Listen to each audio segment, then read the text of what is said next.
L'objectif de ce nouveau module est de comprendre comment bien concevoir avec des brasseurs d'air. Alors nous allons pour l'instant, dans un premier temps, nous concentrer sur le brasseur d'air et son impact dans le local et quelles sont les contraintes qui vont faire en sorte que l'on aura une conception optimale. Notre but est bien de maximiser la vitesse d'air moyenne sur l'ensemble de la pièce. Alors plusieurs questions sont à se poser. Dans un premier temps, c'est quel est l'impact du mur le plus proche sur les vitesses d'air. Nos différents travaux ont montré que dans la zone d'influence directe, la distance au mur le plus proche avait au final assez peu d'influence.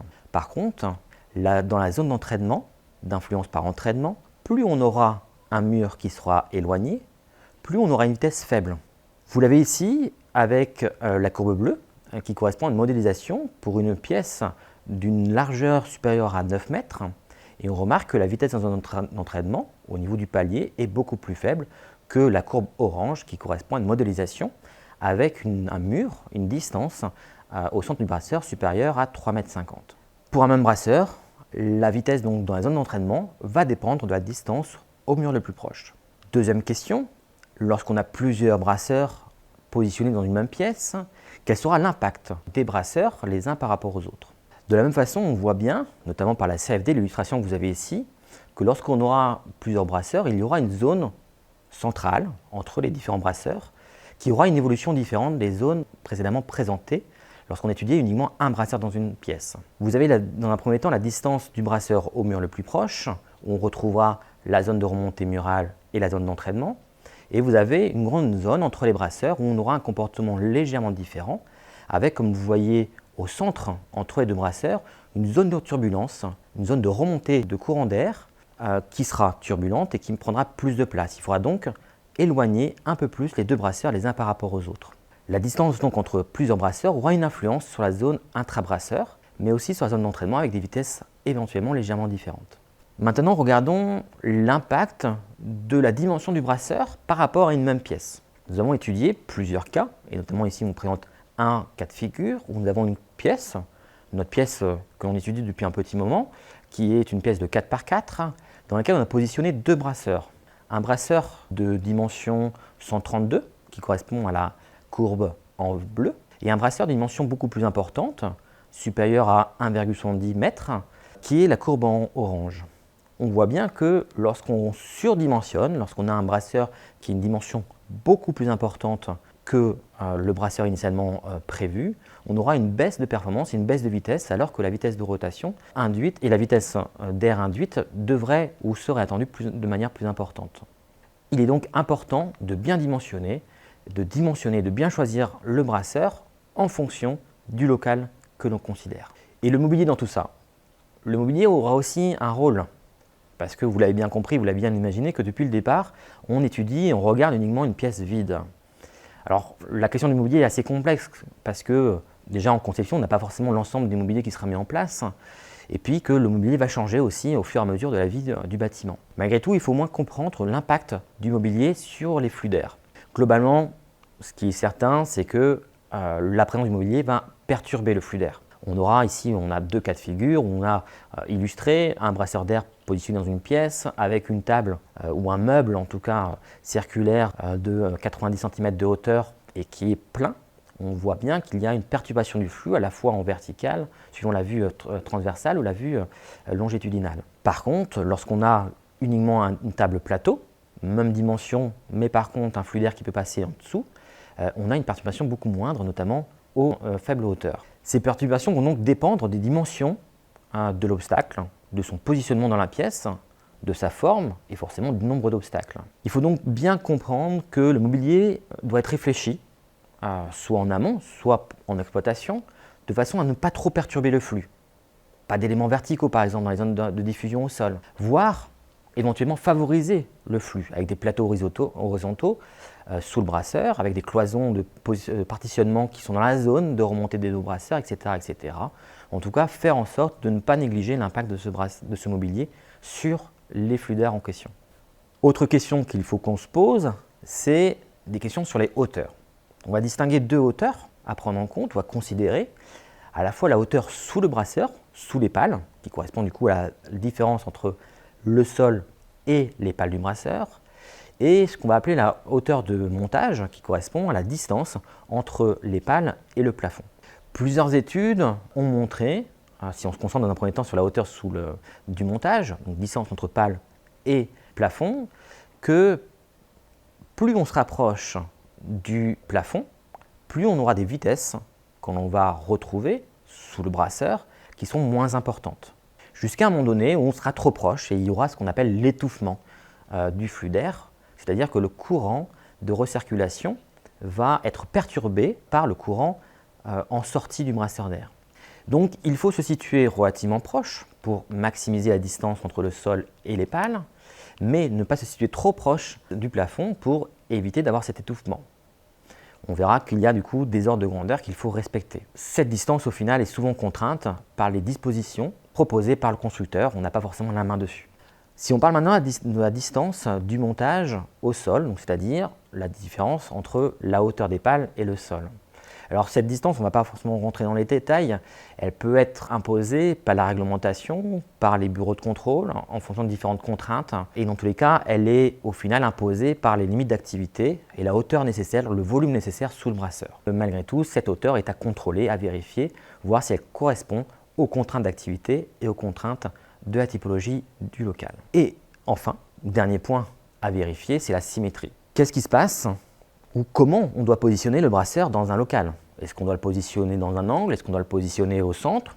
Forcément, éventuellement en entre-deux. On a remarqué dans nos différentes études que le positionnement symétrique dans un local ou dans une cellule symétrique permettait de maximiser la vitesse d'air dans le local. Vous avez ici, à gauche de l'écran, des résultats qui correspondent à une pièce symétrique. On a regardé suivant différents axes les différentes vitesses et on voit que lorsqu'on est dans un positionnement central du brasseur d'air, on a une vitesse qui est homogène, quel que soit l'axe que l'on observe.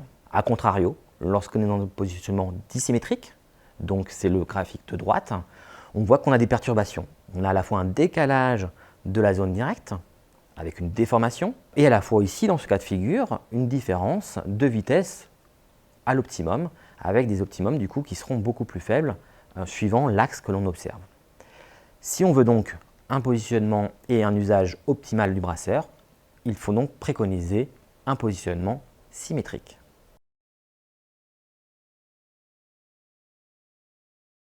Nous allons maintenant voir ensemble comment concevoir un projet de manière optimale. Je vous rappelle, de notre point de vue, concevoir de manière optimale, c'est maximiser la vitesse d'air moyenne sur l'ensemble du local. Prenons par exemple une pièce à calpiner d'une surface de 45 mètres carrés, d'une dimension de 5 par 9 mètres. La configuration, si l'on cherche à avoir de l'homogénéité, doit être le plus symétrique possible, c'est-à-dire que le brasseur se retrouve en position centrée dans la pièce. La pièce proposée ne permet pas un optimal de fonctionnement, car le facteur de forme de la cellule doit être inférieur à 1,41, c'est-à-dire que le facteur de forme de la cellule ou de la pièce doit se rapprocher d'une forme carrée. Donc la pièce proposée initialement peut être découpée en deux cellules identiques de 5 mètres par 4,5 mètres. Le facteur de forme dans ce cas-là est inférieur à 1,41. Le brasseur se trouve du coup toujours centré dans chaque cellule. Donc deux brasseurs pour traiter cette pièce. Maintenant, le diamètre du brasseur doit être compris entre 0,2 et 0,4 fois la dimension caractéristique de la cellule. La dimension caractéristique de la cellule, c'est la racine carrée de la surface de la cellule. Dans l'exemple présenté, cela donne un diamètre maximal de brasseur d'1,9 m. Maintenant, évaluons la distance entre le centre des brasseurs et les murs. La distance doit être supérieure à une fois le diamètre du brasseur. Dans le cas présenté, la distance du centre brasseur au mur est de 2,25 m, donc supérieure à 1,9 m calculé théoriquement. Maintenant, nous avons deux brasseurs dans la même pièce. Nous avons vu précédemment les interactions qui existent lorsque deux brasseurs sont positionnés et fonctionnent dans le même local. Il faut donc que la distance entre ces deux brasseurs soit supérieure à 2,5 fois le diamètre du brasseur. Dans le cas présenté, la distance proposée est de 4,5 m. Et cette distance est donc trop petite nous revoyons donc à la baisse le diamètre maximal possible du brasseur dans cette pièce, et donc 1,8 m. Un brasseur est positionné au plafond.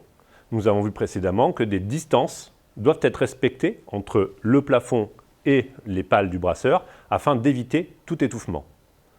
Cette distance doit être comprise entre 0,25 et 0,35 fois le diamètre. Donc, dans le cas présent de l'exemple, les distances sont entre 45 et 63 cm entre les pales du brasseur et le plafond. Évidemment, ce sont des distances théoriques. Les fournisseurs proposent dans leurs produits des tiges. Il faut donc choisir la tige la plus adaptée en fonction de cette contrainte-là. En assumant que la hauteur minimale acceptable pour un brasseur se situe aux alentours de 2,13 m et considérant les distances entre les pales et le plafond vues précédemment, les hauteurs théoriques admissibles dans cet exemple se situent entre 2,58 m et 2,76 m de hauteur sous plafond. Et nous arrivons dans le cas de l'exemple à un brasseur qui doit être au maximum 1,48 m de diamètre.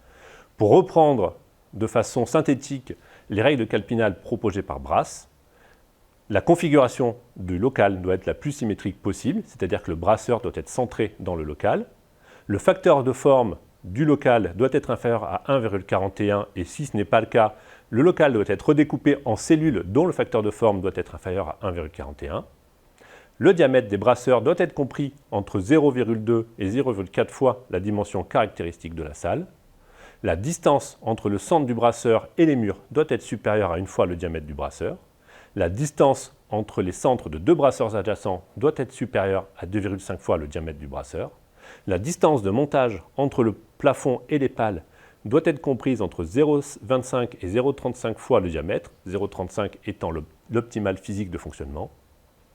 La hauteur des pales doit être supérieure à 2,13 m pour des diamètres de brasseurs inférieurs à 2,13 m, ou 3 m pour des diamètres de brasseurs supérieurs à 2,13 m, ou encore de l'ordre du diamètre du brasseur pour les brasseurs de plus grande dimension, entre 0,8 et 1,2 fois le diamètre.